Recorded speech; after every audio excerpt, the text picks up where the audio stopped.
आज का जो मेरा उन्वान है वो बहुत ही अहम है और सारे मुसलमान हिंदुस्तानी भाइयों को उस तरफ मैं तवज्जो दिलाना चाहता हूँ और वो लोगों को भी मैं आगाह करना चाहता हूँ जो ज़माने दराज से कौम और मिल्लत के नाम पर अपने बैंक अकाउंट्स भरते जा रहे हैं और अपनी नस्लों के लिए करोड़ा करोड़ा रुपए जमा किए हैं।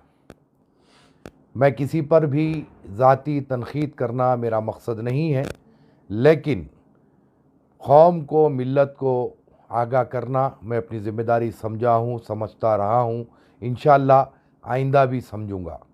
उसी नुक्ते नज़र के हिसाब से, उसी नज़रिए के हिसाब से मैं आज ये बात कहना चाहता हूँ कि मौजूदा जो हिंदुस्तान के हालात है और मुसलमानों की जो कैफियत है, मुसलमान जिस हालात से परेशान है, इसमें वक्त की अहम ज़रूरत है कि मुसलमान मुत्तहिद हो जाएं। इत्तेहाद उम्मत की अहम ज़रूरत है। आप देखिए कि कई ऐसे अक़वाम हैं जिनके कई इख्तिलाफ़ात हैं, बावजूद उसके वो लोग आज मुत्तहिद हैं और एक आवाज़ में अपनी आवाज़ बुलंद कर रहे हैं। लेकिन हमारी ये अपनी बदकिस्मती है कि हम एक अल्लाह को मानने वाले, एक रसूल सल्लल्लाहु अलैहि वसल्लम को मानने वाले, एक कुरान के पढ़ने और मानने वाले होते हुए हम कई फ़िरक़ों में आज बढ़ चुके हैं।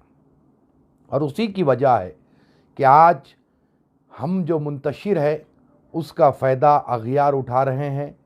नित नए अंदाज़ में हमें तकलीफ़ पहुंचाई जा रही है और किसी न किसी तरीक़े से हर वक्त हमको टारगेट किया जाता है।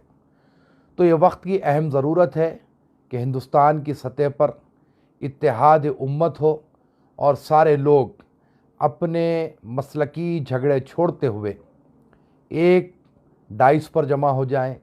कलमे तैयबा के परचम तले ला इलाहा इल्लल्लाह मुहम्मदुर रसूलुल्लाह का जो हमारा अपना परचम है, जो हमारी अपनी निशानी है, जो हमारी अपनी जान है, उस परचम के तले हम सबको चाहिए कि हम मुत्तहिद हो जाएं। बहुत सारे लोग ऐसे भी हैं जो कोई हक़ गोई करता है उसको बुरे बुरे अंदाज में गाली गलौज की जाती है, बुरे बुरे कमेंट्स किए जाते हैं। ये कौन लोग हैं? ये वही लोग हैं जो आज तक के कौम और मिल्लत को लूटते रहे। ये उन्हीं के एजेंट्स हैं जो हक़ गोई को बर्दाश्त नहीं करते और फेसबुक पर हो और कोई सोशल मीडिया के दूसरे ज़राए हो, जहाँ कोई भी कोई हक़ गोई करता है तो उसके ऊपर कमेंट्स करते हैं, नाज़ेबा अल्फाज का इस्तेमाल करते हैं। इसीलिए करते हैं कि जो कोई भी हक़ गोई कर रहा है वो हक़ गोई छोड़ दे और उनके आखाओं के पास जो ज़माने दराज से कौम और मिल्लत को लूटते आ रहे हैं उनका धंधा पानी चलता रहे और इनको भी उनका सदका मिलता रहे। ये काम हमारे पास बहुत ही आम हो चुका है।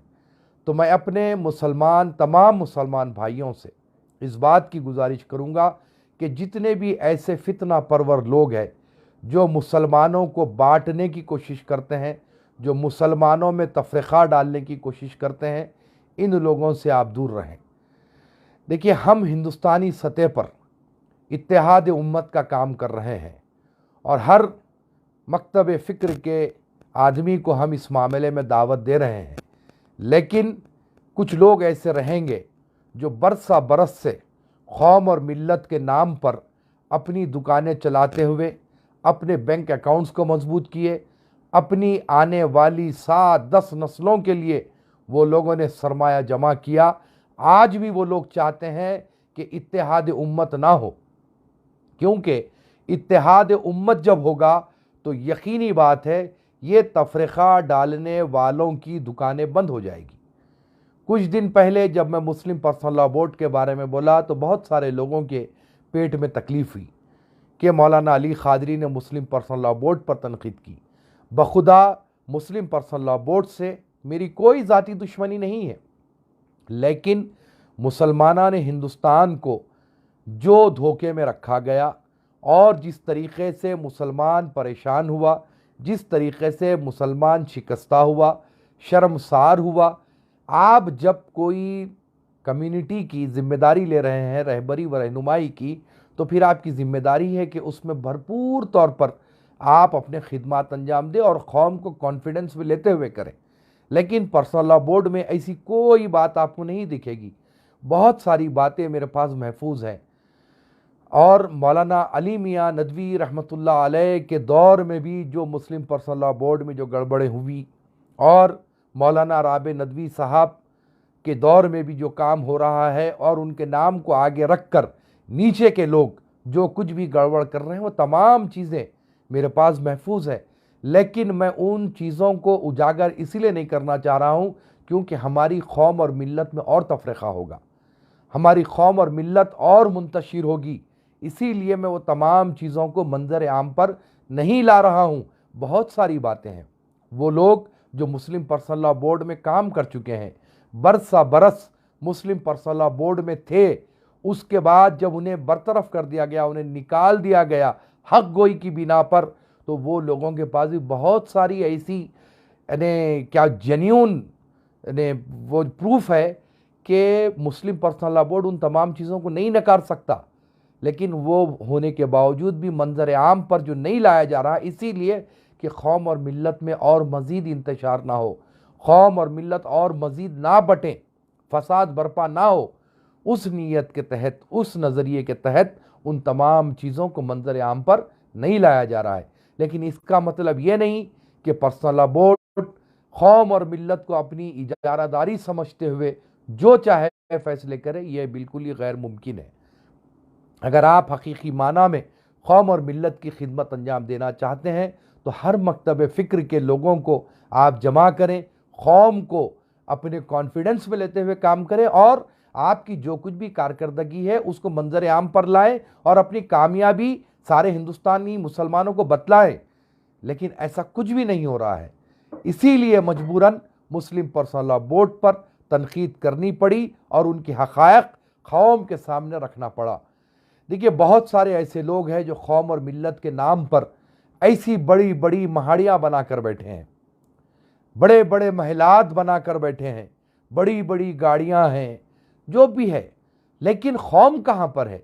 अरे आप कौम के नाम पर कमा रहे, कमा लीजिए, आपके कमाने से हमें कोई एतराज़ नहीं है, आपके महलात से हमें कोई तकलीफ़ नहीं है, लेकिन आप कौम की रहबरी तो सही कीजिए। आप जब एक मजहबी मामलात में उतर रहे हैं और मजहबी रहनुमाई और रहबरी का दावा कर रहे हैं, बावजूद उसके ना रहबरी है ना रहनुमाई है, सिर्फ आपका अपना प्रमोशन है, सिर्फ आपकी अपनी तरक्की है। अब अगर हम जैसे लोग अगर कोई बात पर नुक्ताचीनी करे, कोई तनकीद करे और हक़ायक़ को अगर बयान करे, तो फिर आपके अपने जो पपेट्स होते हैं, आपके जो अपने खरीदे हुए ज़र खरीदा जो ग़ुलाम हैं, वो लोग ज़बान दराजियाँ करते हैं, मैसेज के ज़रिए सोशल मीडिया पर तनकीदात का निशाना बनाते हैं और कौम को गुमराह करते हैं। लेकिन हम इन तमाम चीज़ों से डरे बगैर, इन तमाम चीज़ों की परवाह किए बगैर, आपके गुर्गों से डरे बगैर इंशाअल्लाह हम हक़ गोई करेंगे और इत्तेहाद उम्मत की बात करेंगे। आप देख रहे हैं कि किस तरीके से हमारे अपने मुल्क के हालात होते जा रहे हैं। केरला हाई कोर्ट में कोई एक शख्स ने ऐसी जो है अपील दायर की जिसको सुनकर मैं सकते में आ गया। अब जो मुसलमानों के पास जो खतना का जो तरीक़ा है उस पर पाबंदी लगाने की जो है वो कोर्ट में जो है अपील दायर किया है। कहाँ पर जा रहा है हमारा मुल्क? किस तरीके से हमको टारगेट किया जा रहा है? किस तरीके से हमको परेशान करने की कोशिश की जा रही है? किस तरीके से हमारे मजहबी मामलात में मुदाखलत की कोशिश की जा रही है? ज़रा गौर कीजिए आप लोग। अरे ये वो मसलक का वो मसलक का वो जो है मसलक का, कब तक के हम बटे रहेंगे? देखिए, ये हमारा अपना जमहूरी मुल्क है और हमको यहाँ पर मुत्तहिदा तौर पर काम करने की ज़रूरत है। ये जितने भी रीजनल पार्टीज़ रहे, आप गौर कीजिए, शुमाली हिंद में आप देखिए, जितने भी रीजनल पार्टीज़ रहे, हर वक्त हमको वोट बैंक की तरह इस्तेमाल किया ये लोगों ने, और हमारी अपनी कौम का कोई भलाई इन्होंने नहीं किया। एक वोट बैंक की तरह हम इस्तेमाल करते रहे, हम बंटते रहे, कभी किसी जमात में तो कभी किसी जमात में, कभी किसी पार्टी में तो हम कभी किसी पार्टी में रहे। नतीजा आज हम पर नए नए अंदाज में जुल्म किए जा रहे हैं। हम जमहूरी अंदाज, जमहूरी मुल्क में रहते हुए हम अपने जमहूरियत का सही इस्तेमाल नहीं कर सकते हैं। तो क्या है, क्या वजह है, पसे पर्दा क्या चीज है, आप लोग गौर कीजिए। सिर्फ और सिर्फ हमारा इंतशार है। हम जो बटे हुए हैं मसलकों के नाम पर, उसकी वजह है कि आज हम परेशान हैं। वही वजह है जो आज हम पर अल्लाह करम नहीं कर रहा है। हम जिस दिन मुत्तहिद हो जाएंगे, यकीन जानिए कोई आप पर जुल्म नहीं करेगा, कोई आपको तंग नहीं करेगा, कोई आपके हुकूक छीनने की बात नहीं करेगा। हुकूमतों की जानिब से यूसीसी की बात की जा रही है कि जो है कॉमन सिविल कोड लाने की बात की जा रही है, यूनिफॉर्म सिविल कोड की बात की जा रही है। क्या यह मुमकिन है हिंदुस्तान में? क़तई तौर पर मुमकिन नहीं है। देखिए, हमारे जो अपने मामलात है वो तो अपनी जगह है, उससे हट करके अगर आप देखेंगे तो दूसरे अक़वाम में इतनी तहजीबें हैं, इतने बटे हुए लोग हैं कि वहाँ पर यूसीसी आ ही नहीं सकता, किसी तरीके से यूसीसी हो ही नहीं सकता इस मुल्क में। यकीनन आर्टिकल 44 के तहत यूसीसी लाने का हमारे अपने कॉन्स्टिट्यूशन में, हमारे अपने आइन में गुंजाइश रखी गई है, लेकिन सारे मुल्क में और भी तो तहजीबें हैं, और भी मज़ाहिब के लोग रहते हैं। जैसे कि मिज़ोरम का मामला है, नागालैंड का मामला है, उनके अपने लॉज हैं और हुकूमतों ने उन्हें इजाज़त दी है। तो ये जो यूसीसी जो है, यूनिफॉर्म सिविल कोड का जो मसला है, ये मसला ख़तई तौर पर खालिसतन मुसलमानों का नहीं है। लेकिन वो जो क़यादतें, मजहबी क़यादतें जो अपने आप को मजहबी व रहनुमा जहाँ बोलती हैं, वो लोग हमको यूसीसी से डराने लगे। अरे डरने की क्या ज़रूरत है साहब, ये मुल्क जमहूरी मुल्क है, और अगर कोई चीज़ हमें समझ नहीं आएगी, हम जमहूरी अंदाज में अपना एहतजाज दर्ज करवाएंगे, सदा एहतजाज बुलंद करेंगे। लेकिन यूसीसी का मामला सिर्फ मुसलमानों से नहीं है।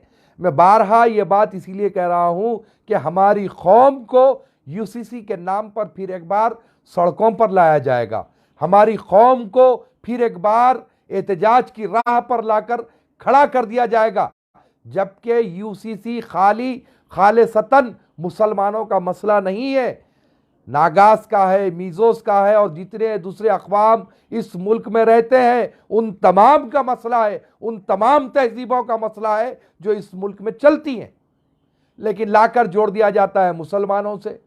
तो मैं ये कहना चाह रहा हूँ कि यूसीसी के नाम पर मुसलमान मुश्तइल ना हो, मुसलमान अपने आप को सड़कों पर ना उतारें, मुसलमान अपने आप को एहतजाज की डगर पर ना ले जाएं, क्योंकि इस मुल्क में यूसीसी लाना कोई आसान बात नहीं है। बहुत सारी बीजेपी की जहां पर हुकूमतें हैं वो रियासतें बात कर रही है यूसीसी की, लेकिन मैं चैलेंज के साथ आपको कह सकता हूं यूसीसी लाना इतना आसान नहीं है। चाहे वो आसाम गवर्नमेंट हो, चाहे वो उत्तराखंड की हो, चाहे वो गुजरात की हो, चाहे और कहीं की हुकूमत हो, यूसीसी लाना इतना आसान नहीं है। ये जो स्टेट में कमेटीज बनाई जा रही है, कमेटीज बनाएंगे, उस पर सोच विचार किया जाएगा, लेकिन यूसीसी लाना इतना आसान बच्चों का खेल नहीं है। और हमारे जितने नॉर्थ ईस्ट के जितने भी स्टेट्स हैं, क्या वहां पर यूसीसी लागू किया जा सकता है? नहीं किया जा सकता। ये सीधे सीधे वोट बैंक की राजनीति है। और मैं मुसलमानों से, बिलखुसूस नौजवानों से मुखातिब हो रहा हूं कि आप ऐसे कोई भड़कावे में ना आए, होश और हवास के साथ काम ले, और जब हमारा जमहूरी हक जो वोट डालने का है वो मुत्तहिद होते हुए, मुनज़्ज़म होते हुए किसी एक जमात को मुंतखब करें, ताकि फिरका परस्त ताकतों को हम जमहूरी अंदाज में जवाब दे सकें। अब आप देखिए, ये अखिलेश यादव, ये जितने भी है उधर नॉर्थ में जो लोग हैं, क्या कर रहे हैं? ये लोग वोट डिवाइड करते हुए फिरका परस्त ताकतों को प्रमोट कर रहे हैं। तीसरे मोर्चे की बात की जा रही है जो कभी कामयाब नहीं हो सकता। तो बहरहाल बताना यह है कि यह शऊर हमको बेदार करने की जरूरत है, और जब तक के इत्तेहाद उम्मत नहीं होगा, तमाम मसलकी झगड़ों को छोड़ते हुए हम एक मंच पर, एक डाइस पर जब तक के हम जमा नहीं होंगे, जब तक के ये हमारे मसाइल हल नहीं होंगे और वो लोग अपनी तिजोरियां भरते रहेंगे, जो आज तक आपका हमारा इस्तेमाल करते हुए अपने आप को मजहबी रहनुमा खायद बताते हुए अपनी 7 नस्लों के लिए जिन्होंने अपनी पूंजी भरी है, महलात खड़े किए हैं, वो लोगों को फायदा होगा। आप तो जमीन पर थे और जमीन में धंसते जाएंगे, आपको 1 रुपये का फायदा होने वाला नहीं है। लेकिन अब यह वक्त है कि हम सारे मसलकी झगड़ों को छोड़ते हुए कलमे तैयबा के परचम तले एक जगह जमा हो जाएं और मुत्तहिदा तौर पर एक फैसला लें, एक ही फैसला लें, और ऐसा फैसला ले कि यह फिरका परस्त ताकतों को उस फैसले से मुंह तोड़ जवाब मिले। बंटने की अब जरूरत नहीं है, बहुत बढ़ गए, बहुत लड़ लिए, बहुत इख्तिलाफात हो गए। आपका मेरा जो भी मजहबी दाखिली इख्तिलाफ होगा वो इख्तिलाफ रहने दीजिए, लेकिन आपको एक मंच पर आना है, एक डाइस पर आना है और कलमे तैयबा के परचम तले हमको मुत्तहिद होना है। ये जितने लोग आज तक के मजहबी रहनुमाई का दावा ठोकते आए हैं, आप देख लीजिए कि ये लोग मुसलमानों को किस डगर पर ठहरा दिए। बांट दिया गया मसलकों के नाम पर, कोई किसी की जय कहता है तो कोई किसी को जिंदाबाद कहता है, लेकिन कौम की फिक्र किसी को नहीं है। सब अपने अपने जेब भरने पे लगे हुए हैं, अपनी अपनी तिजोरियों में जमा कर रहे हैं, बड़ी बड़ी गाड़ियां, बड़े बड़े महलात। कौम देखे तो जमीन दोष हो गई है, कौम देखे तो दिन ब दिन धंसते जा रही है, नए नए परेशानियों में मुब्तला हो रही है। लेकिन ये लोगों के मजे है, ऐश है, आराम से जिंदगी बसर कर रहे हैं कौम और मिल्लत के नाम पर। तो खुदारा कौम को चाहिए, मिल्लत को चाहिए कि अब होश में आ जाए, ऐसे कोई भड़कावे में ना आए। ये मेरी इस अपील, दर्दमंदाना अपील को आप कबूल करें, और वो गुर्गे जो इन लोगों के चमचे चपाटे हैं, जो जुल्म और ज्यादती करते हैं, चाहे वो सोशल मीडिया पर हो चाहे कहीं पर हो, इनको भी मुंह तोड़ जवाब दीजिए, इनको भी मुंह तोड़ जवाब दीजिए। जो हक गोई करने से रोकना चाहते हैं, जो हक गोई करता है उसको गाली गलौज करते हैं। क्यों? क्योंकि इनके आखाओं की दुकानें बंद हो जाएगी। इनके आखाओं ने आज तक के जो कौम और मिल्लत को बेवकूफ बनाते रहे, उनकी दुकानें बंद हो जाएगी, तो ये पालकड़े या सदकाखोरों की भी जो है रोजी रोटी बंद हो जाएगी। इसीलिए हक गोई करने वाले पर तनकीदात करते हैं, हक गोई करने वाले को गाली गलौज करते हैं, हक गोई करने वाले को तनकीद का नशारा बनाते हैं। अब आप देखिए, जमीयतुल उलमा हिंद का 2 दिन से इजलास चल रहा है, काफी मजमा जमा हुआ है, और मौलाना महमूद मदनी साहब जो कुछ भी कर रहे हैं ठीक है, अल्हम्दुलिल्लाह कीजिए। लेकिन मैं ये चाहता हूं कि खाली एक जमीयतुल उलमा हिंद नहीं, बल्कि सारा हिंदुस्तान का मुसलमान एक जगह जमा हो जाए और जमहूरी अंदाज में अपनी आवाज को बुलंद करे, जमहूरी अंदाज में अपने हुकूक के लिए अपनी आवाज को बुलंद करे। कोई भी हुकूमत होने दीजिए, आप जब मुत्तहिद हो जाएंगे तो, और जब आप जमहूरी अंदाज में अपने हुकूक के लिए आवाज बुलंद करेंगे, तो कोई हुकूमत रहने दीजिए, आपकी बात को कबूल की जाएगी। आपके कोई मजहबी मामलात में मुदाखलत नहीं हो सकती, आपके जो मजहबी हुकूक है कोई नहीं छीन सकता। इसीलिए क्योंकि ये हमारे मुल्क का कानून जो है, हमारे मुल्क का जो आइन है, हमारे जो मुल्क का कॉन्स्टिट्यूशन है, हमें मजहबी पूरी आज़ादी देता है। कोई हुकूमत हमारे मजहबी हुकूक को नहीं छीन सकती। अगर आप मुत्तहिद होते हुए जमहूरी अंदाज में अपनी आवाज बुलंद करेंगे, खुदा की कसम कोई ताकत नहीं है जो आपके मजहबी हुकूक छीन सके। लेकिन हम मसलकी मामलात में बटे रहे, कभी इनके पीछे तो कभी उनके पीछे भागते रहे, हम मुंतशिर रहे। नतीजा ये हुआ कि हमारे इंतशार की वजह से आज हर कोई हम पर हावी हो रहा है। अरे हम जिनके पीछे भागे, आज वो भी तो हमारे लिए क्या करें आपके सामने है, देख लीजिए। बहरहाल कहना यही है कि वक्त की अहम ज़रूरत है कि इत्तेहाद उम्मत हो, शरीयत मोहम्मदी सल्लल्लाहु अलैहि वसल्लम का तहफ़्फ़ुज़ हो, हमारी अपनी इबादत गाहों का तहफ़्फ़ुज़ हो। ये हमारा मकसद है, और हम चाहते हैं कि हिंदुस्तान की सतह पर सारा मुसलमान मुत्तहिद हो जाए और अपने हुकूक के लिए जमहूरी अंदाज में आवाज़ बुलंद करे। अगर हमारे हुकूक छीने जा रहे हैं तो जमहूरी अंदाज में कानून के दायरे में रहते हुए अपनी सदा एहतजाज को बुलंद करें, लेकिन मुत्तहिद रहते हुए। एक ग्रुप एक बात कर रहा है, दूसरा ग्रुप दूसरी बात कर रहा है, तीसरा ग्रुप तीसरी बात कर रहा है। हुकूमत किसकी सुनेगी? हुकूमत को समझ में आएगा कि अरे ये तो पूरे बटे हुए हैं, इनकी सुनो ना सुनो कोई अहमियत की बात ही नहीं है, ये तो पुकारते रहेंगे। एक ग्रुप एक बात करेगा तो दूसरा ग्रुप दूसरी उसकी मुखालिफत करेगा, तीसरा उसकी मुखालिफत करेगा। हुकूमतों को मालूम है, इसीलिए आज हमारे हुकूक का जो है हमें नहीं मिल रहे हुकूक, हमारी जो इज्जतों को पामाल किया जा रहा है, हमारे मजहब में मुदाखलत की कोशिश की जा रही है, मजहबी हुकूक छीनने की कोशिश की जा रही है। वजह क्या है? इंतशार है। जब आप मुत्तहिद हो जाएंगे और एक आवाज में, जमहूरी अंदाज में जब आप आवाज बुलंद करेंगे, कलमे तैयबा के परचम तले जब आप जमा हो जाएंगे सारे मसलकी झगड़ों को छोड़कर, यकीन जानिए इनकलाब पैदा होगा, इनकलाब, रेवोल्यूशन आएगा। लेकिन ये जितने गुर्गे हैं जो एक जमाने से कौम और मिल्लत की रहबरी व रहनुमाई का दावा करते हैं, ये लोग हमको मुत्तहिद नहीं होने देंगे। लेकिन ये आपकी मेरी जिम्मेदारी है कि अब हम मुत्तहिद हो जाएं, इत्तेहाद उम्मत पैदा करें, अल्लाह उसके रसूल के नाम पर मुत्तहिद हो जाए और अपने मुल्क के कानून को मानते हुए, जमहूरी दायरे में रहते हुए, कानून के दायरे में रहते हुए अपने हुकूक के लिए आवाज बुलंद करें।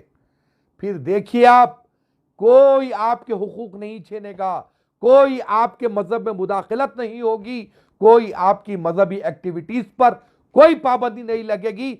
शर्त यही है कि आपको मुत्तहिद होना है, इत्तेहाद उम्मत के लिए काम करना है। इंशाअल्लाह इंशाअल्लाह हम ये कोशिश कर रहे हैं और सारे मुल्क में कर रहे हैं। कई हजरात से, कई बड़े बड़े उलमा से और कई दानिश्वर हजरात से, अवाम उन्नास से मेरी ये बात हुई है। कश्मीर से कन्याकुमारी तक हम इत्तेहाद उम्मत के लिए काम करेंगे। कश्मीर से कन्याकुमारी तक जितने मुसलमान हैं उन तमाम को हम मुत्तहिद करने की कोशिश कर रहे हैं, एक प्लेटफॉर्म पर लाने की कोशिश की जा रही है।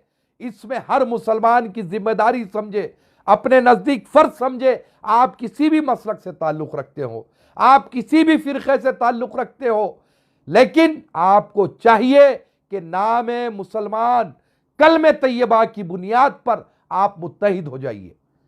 आपके फिरके, आपके मसलक अपनी जगह, अगर कोई दरगाह को जाता है तो उसका अकीदा अपनी जगह, कोई तबलीगी जमात का है तो उसका अकीदा अपनी जगह, कोई जमात इस्लामी का है तो उसका अकीदा अपनी जगह, कोई देवबंदी है तो उसका अकीदा अपनी जगह, कोई नदवे का है तो उसका अकीदा अपनी जगह।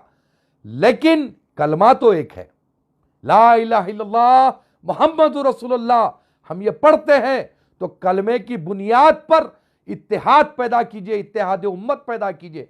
हम बहुत जल्द ही एक बहुत अच्छा काम करने के लिए जा रहे हैं जो इत्तेहाद उम्मत के नाम पर सारे लोगों को एक जगह जमा करेंगे। कोई मसलकी झगड़ा नहीं होगा। मैं चाहूंगा कि इसमें नौजवान भी आगे बढ़े, नौजवान भी काम करे, ताकि जब हम में इत्तेहाद होगा, जब इत्तेहाद उम्मत पैदा होगा तो यकीन जानिए एक इनकलाब आएगा, एक रेवोल्यूशन आएगा। ये झगड़ों को खुदा के लिए ख़त्म कीजिए ताकि हमारी आने वाली नस्लों का मुस्तकबिल सही माना में चल सके, उनका मुस्तकबिल महफूज हो सके। बहरहाल मेरी ये दर्दमंदाना अपील को कबूल कीजिए, इत्तेहाद उम्मत पैदा कीजिए, शरीयत मोहम्मदी सल्लल्लाहु अलैहि वसल्लम का तहफ़्फ़ुज़ कीजिए, अपनी इबादत गाहों के तहफ़्फ़ुज़ के लिए काम करें। अस्सलामु अलैकुम व रहमतुल्लाहि व बरकातहू।